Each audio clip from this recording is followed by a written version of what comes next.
Yamu akwa Badwam TV Badwam Jumadi eso ye de nyame ase se anadwo de suomu no aye nim ye ho so hwe no owen ye na ade achi ye wakan yakan ne mapa no ho nti ye da se Awurade mpempen so ade na bedu yamu akwa abasonko de Badwam TV Badwam so ye de nwom no agege wa baba de di kan ye eye ye nkase ne nsam ne doso ne ye todwa wo mu bi ya wo beti ne ara ho samasia no anwumre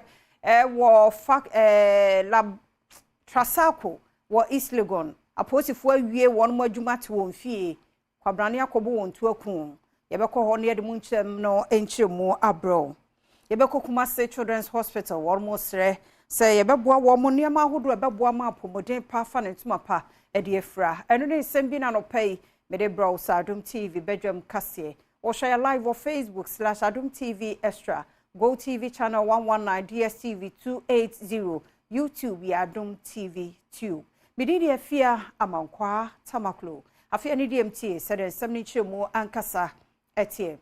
Amanabo ya yensa eka echiemwa. Aposifo mienu ya woma kwa adwuma pon a wote wo mu fie animu ewo block factory yase bronu bi ewo East Legon trasako mpotemu ho. Enipa bonfo a wote eye moto so abo wontuo ekun. Woma nka je kura. Ku wo so woma amfa hwe afri wo ho. Iti aposifo ni abre sakrodom ya wo hwehwe saa enipakuo no ehunu die nti ebema adehye mienu a wonye wo bi ahwe nka ahwe mu wotimi akun wo mafiri atiasefo yi asase so iti sansem we ebedi akire na afa yehunu nia ekọ ewo mayanto akase no so na yemunwura yensem foforo emu dia Kumase Children's Hospital enene won mo esrempanifo ne won a wonsem wo bie waboa wo modie nanso ne wo mu hia fasuo ewo hospital ho sebe e betwa ho hia na abo won ho eban na niam ahodo bi nso wo ho no mu a wo mu ni se ayaresabia e wo se won mu nsa atumi eka na we no ebebeto odwa na e clean up exercise bi a equip Ghana beyond success won mu be ye ewo Kumase Children's Hospital na mpanifo den semi etudwa na management ya ewo Kumase Children's Hospital anemu eda equip Ghana ase wonwuma pa anope wo mabaya amaye nsiesie sonko a wo mabaya amaye management ye ni adi bebre yedam ase yesre adofo a wo mwe achichiri ni benchiri nyina se ene dedue adefefa ye nuan mabaya amaye ye hia foforo because enkwala ne apemfo pa na ye hwe wo mutitiro ewo hospital ha ye besre adofo se ye ya daya ye wo ha no esua adaya wo fie ha ye de ye adwuma no bebi e de nkwala ne beto bebi a ye wo rehabilitation center nkwala a wo maye manorish ne ade nyina wo ha eno achi na chechefo pani ya oda equip Ghana beyond success ano Samuel Twumagye enso editudwa se wonom de wondwumade kase pa ne se obekyerekere omanfo se ne be ya obehunu se ne wasetene mu nso obeba ho ban na ahunidi ho nsemafa na ntuma pefra no nti eno de nsisi adwumade ehye so botanti e ba be ye nsisi no eye adwumadi a equip Ghana edi ye dwuma ne se ye kyere akannie animpeninnie na se ye kyere se adwumadi na se kasa obi eye peni a eno ne se obetimi de ne ho asi ho se osom afoforo enti se yetumi edi ho asi ho na ya som afoforo enti ana ebedi se adwumai na enadue enti ye be ye clean up exercise broadcast because clean up exercise ye hwe be bia efi wo a ni ya pepa efri ho se yetete gatamo ye dodo ye bebi enraga kragu ye pepa ye efom ye twitwi ye mope ho ni na no e kan adwumadi no Anti-corruption crusader was a private legal practitioner Yora Martin Pebu. Ne what be a man Attorney General's Department power futua. Who ne send ye futu papa what dear Economic and Organized Crime Office. A yoko for a fat man Cecilia Dapa, ni case no home. Adom Kase etwaso. Attorney General Nyadrin. Menena Nyadrin if he say kind money laundering act na. Ya churo ewo mu pefe se ye nhwehwemu about money laundering na e ba ne se ye nya adansie bi kura ye nya nyina so bi kura na se ba ne se wa ye nhwemu no efa wo ho no se won so wontimi nkyere baby kura sika ne free na che se udi for nti madam da pa de no o hwa so far no sika no ebi wo ho se ensa abode afi okunafo no ana friend say maame no oye okunafo aha o sorry so court no say lawyer kusi e dey asem na court okumase onya ante epe ho na watwe asan o se o dey bi enye ensa abode enye nunua na owu ye ne de na echire o se we be two cosmetic companies eno so OSP koye nhwehwemu o dey report by say enye ne de nti so far no maame dapa Cecilia dapa ontime nkyere baby kura sika ne free say ye nhwehwemu ye nya nyina so bia sanso na wo sika no na ekura wo na ye hu ye no onso ontime nkyere baby poti a unya sika no ene ho no udi for that's the law we've written nti we dey easy cool chop kra nti we dey megidi say efa attorney general ne lawyer no eniso efa ne niso is too clear anka mfuturo no mu hu egu yenu eno a no pese case ne foolish case by empene by answer ne be koso no moma ye mfa nsha asese ne ewo say yedi kan bo hu dawuro ne say ba ne sign na yedi abra yedi sika ne koma madam Cecilia Dapa no meka sika na ne ye hu woni fie no $600,000 and about 2.7 million no abra yedi ko hye ne nsa no na mamiti wa dodankwa agina he ene wasansem weye mu no Oromatin Pebu enso de tudwa kire sanke be ye executive director eda yoko anomame yati wa dodankwa ankonfa dibie no ento ho office mama Cecilia Dapa ensamo no wanini ye kura free bre ya PSO ana special prosecutor edi case no emano mamiti wa dodankwa de also manpanyi unity case listen mamiti wa she's a nice woman I've met her before but we ye kasi obia be say oye nice MY endim why they be ye fasa adene say or a nice woman they be ejuma no unhusu a so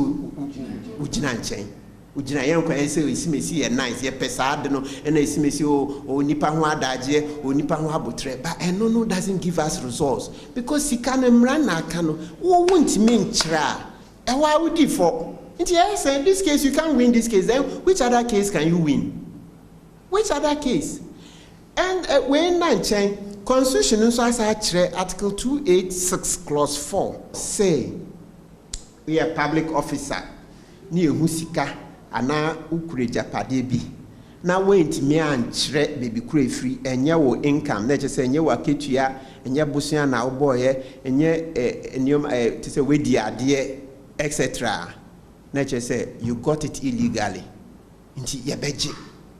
It means that it was acquired illegally. Now they are acquired illegally. Yes, and the man say fako. Inti wa obekasi case no enyinaso ni hontina yede ni sika man no na chese wonte mrase. Wa obekasi case we enyinaso eni ho inti na yede ni sika na chese wonte mrase. Debi inti mameti wa we di adabraka. Also oko ono a onhwe they should do introspection no say we di ehwam dodo. Adom TV Badwam kase na uguso shane de mo concern foforo mu kra na Greater Accra Regional Security Council no de kokobo mo den pa de twato mpo ene de ma won mu a de won wadan akosisi tema sakumo no Ramzia site ho so onyi mfiri ho mo kra ansana ahweye no aba bedwiri won wo de free ho so afo ya wo hwe enkamantami eso yaboni din eye ni kwate Titus Glover ena wodin sebi tudwa bibie si ho bia no omunyi free one sana empanifo aba omo banso omo monkaye Adom TV etwoso ayam hihie na wo hwe enso no na wo hwe bibia na yesi dan no a me bisa me ho se na nipa ye nsoro ade ana because matro ye ntemi sisi enso bi beto a ede nyina bebu de ha me se President Akufo-Addo at Jubilee House no numo anyamane ibe dinatam sebe onye na dwuma yi ba hwe kobrani bebe wosi dan e wo nsuo ai wo se wo gya kwan bafa na wo besi wa besi wo nsuo na no enti wo de mo amoni mo enti ye market nyina de ko na ye besa ko office they will do the needful. Saa sutadie ya ensuo awodo efiri enkran ene mantema awodo ebegu ho no na amfa ensu yiri ama enkran ne mantema awodo no sesei adan agye ho aboso eno nso no what in nsem sei ene tu dwafa. Let me give a strong signal to them that I'm different. I'm a man of few words. I will take action on this matter. Regularization so ebebaso yebehwe kwambaso de won so no mu de e wo se kofo e fili ni nyina eji asase no we enso no na no hane ewo a nyina hwe on da afefefe ayesi wa enso na no and ye wie no afi na ye betwitwa ye de take beto so na ye twa na ya ton in dollars de si ada ni nyina nyame ncha de ye de sambo daba ye de siso obi obe trespass bia no mara no meche no adehye ya womo ablekuma abiaze eyankran hanso kire se won de mpuntuo de abo won kra ti wosrempa form won people's forum yebowura ho enra ene wodo akosami etudra insuo to wa ha na hu skufo ene abata ma ne ho mu hu na orobe ho na seven predu as panyini bi ete ha ne bafa ha kamnyini sade we besi oman mu sa na tie so obi nwui ana panyini ba bi enya kwanhye bi wo saa kwan no so a omonhwe no monye mayan ekwa ensuo eto na menu aba wugina ha echepo ha edanwe achi ebobo bate se pepepepepe awo ye wrofo a ebe ensuo no be fa wakọ enwachi assemblyman yo won second Badwam peswa so Isaac Saki enso so where the two to say 18 at this amount ye central government onu ansole no mama because at the end day no acquire boundary issue na boundary issues no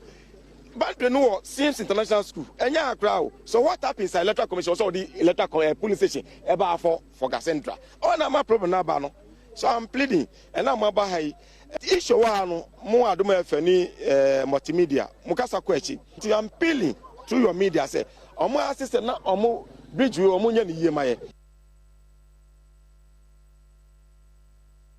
Mayento akase no so edia na sebeye na nwomasua ebegyina na so ewo mayi emu wo hawa wo fam nso beba fom nti no ene ya make say Youth Employment Agency ye YEA ene GS Ford won sasenti ase ba ko ase a wo eba behwe na ene 10,000 security assistants, kitchen assistants ene community education training assistants womu de womu ba be frem sebe ya womu betumi abo how bi a GS fam no eno so atumi aba from Adom TV kase etwasui Ensasha say ye be fa ye the aye friend no kitchen assistant staff ebe boa ye senior high school adwumayefo a eboa na ye nkwala no asetena koye omodidi ni omohwe ye be kosoro no ye fa 4,000 aboa Ghana Education Service ya sign afa another 4,000 eno ebe boa wo mo security school ho nhweye ebe boa ma staff ne school fo nso asombejo mo aye de also mo ye school ho kwanchefo abedi akira wo hwe management services ano ewo Ghana Education Service Steven Kwaku owusu eda ne di say saa na mo a wotuo no ebe boa ama adesua ho nsem akonkan ewo man mu de yaye no ekire se omo be mayen enkrofo kakra ana se wo be boa ye o ye kitchen na afi nso ye security na omo mayen teachers nso kakra na teachers no mo de ba no enye professional teachers a omo ko chade o classroom ni mo ye teachers omo ba be support ye ntie from teaching assistants o hwe ye class ye no ne schools kakra bi mu a ya na ye wo ha kakra yintimi nya teachers no dodo na nkoho enunti se ye nuanum iba na obeso ya asena obetumi aboa ye teachers no ya train wo no guide kakra bi ebetimi de aboa wo no obetumi aso ya asene amana di mu nti na beboa ye wo ye school no titru senior high school so no ye kitchen staff na security so omba beso ya asene na ye dwumadi na ye di no etimi adi mu mamenyina no so na Adom TV Badwam kase na ha na bema kwan na no pay media siasa da na ya odi atwen ye be sima mienu ne miensa so ye beba sesie na sede de bonkrata na te online stories no da ma ye de abro wo kwode erade mfa nkomra sumdue mu Facebook live enso be hwe ye wa Adom TV extra Go TV no 119 DSTV 280 wo YouTube nso Adom TV 2 nyina obenya ye wo ho mekwa basisi e ne atwa so